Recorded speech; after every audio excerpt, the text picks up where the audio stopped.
जय हिंद दोस्तों, आपका स्वागत है आपके अपने YouTube channel learning point with Abhishek sir पर।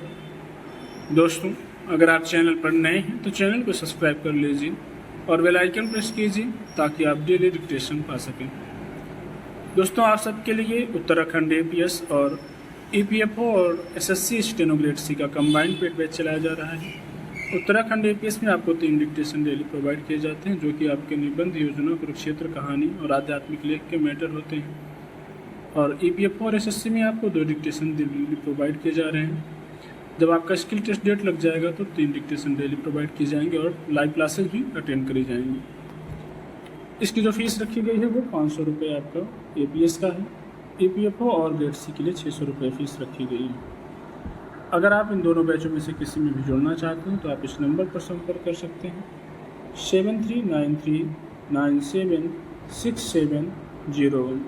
इस नंबर पर आप हमें व्हाट्सएप और टेलीग्राम पर मैसेज कर सकते हैं और ज़रूरी हो तो कॉल भी कर सकते हैं।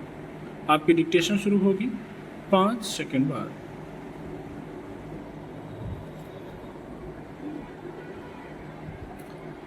केंद्र और राज्यों के बीच करों के बंटवारे को लेकर कई बार विवाद उठ चुके हैं। केंद्रीय कर प्रणाली GST लागू होने के बाद भी कुछ चीजों पर करों और उपकरों के बंटवारे को लेकर सवाल उठते रहे हैं।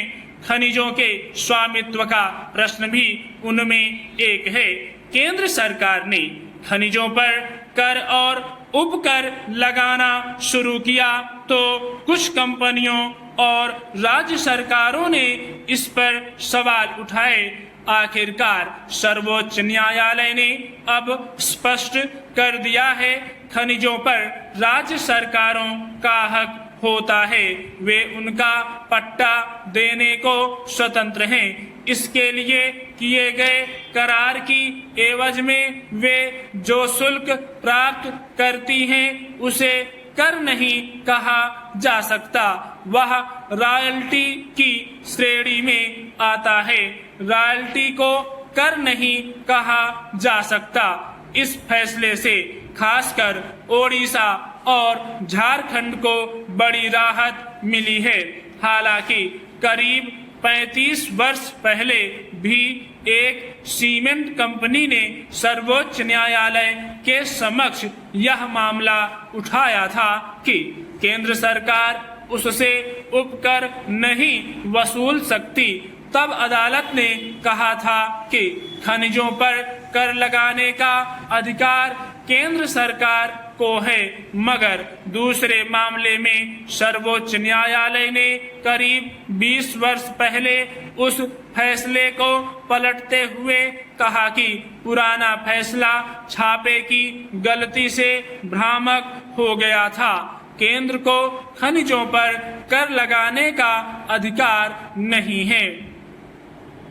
अब 9 न्यायाधीशों की पीठ ने इस मामले पर बहुमत से फैसला दिया है कि खनिजों पर राज्य सरकारों का अधिकार है। दरअसल यह मामला इसलिए उलझा हुआ था कि संविधान में केंद्र को खदानों के आवंटन से संबंधित सीमाएं तय करने का अधिकार केंद्र सरकार को दिया गया है, मगर जमीन, भवन आदि पर शुल्क लगाने का अधिकार राज्य सरकारों को है। इसलिए केंद्र सरकार खनिजों पर कर लगाने लगी थी। अब सर्वोच्च न्यायालय ने स्पष्ट कर दिया है कि खनिज राज्य सरकार की संपदा है, इसलिए वह उसके पट्टे की कीमत तय कर सकती है। अगर खनिजों पर भी केंद्र सरकार कर वसूलने लगेगी तो राज्यों को अपनी विकास परियोजनाओं के लिए धन जुटाना मुश्किल हो जाएगा। इस फैसले के बाद राज्य सरकारें केंद्र द्वारा वसूला गया कर वापस दिलाने की गुहार लगा रही हैं। हालांकि इसका निपटारा किस प्रकार होगा देखने की बात है। राज्य सरकारों में अक्सर इस बात को लेकर असंतोष देखा जाता है कि केंद्र को जिस अनुपात में उनसे राजस्व प्राप्त होता है उस अनुपात में उन्हें बजटीय आवंटन नहीं मिलता। जब से जीएसटी लागू हुआ है, राज्यों में अपने हिस्से का राजस्व प्राप्त करने के लिए संघर्ष उभरता रहा है। इस तरह कई राज्यों में विकास परियोजनाएं ठहर जाती हैं। जाहिर है, सर्वोच्च न्यायालय के ताजा फैसले के बाद उन राज्यों को अपना राजस्व जुटाने में काफी मदद मिलेगी जहां खनिज पदार्थों की बहुलता है।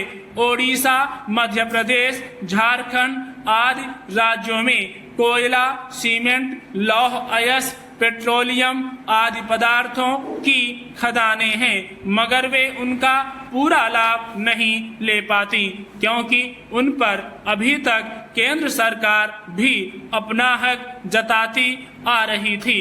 यह ठीक है कि राज्यों से प्राप्त राजस्व से ही केंद्र सरकार पूरे देश की विकास परियोजनाओं में संतुलन कायम करती है, मगर उनकी आय के निजी स्रोत नहीं होंगे तो वे केंद्र के सामने हर वक्त याचक की मुद्रा में ही होंगी। स्टॉप।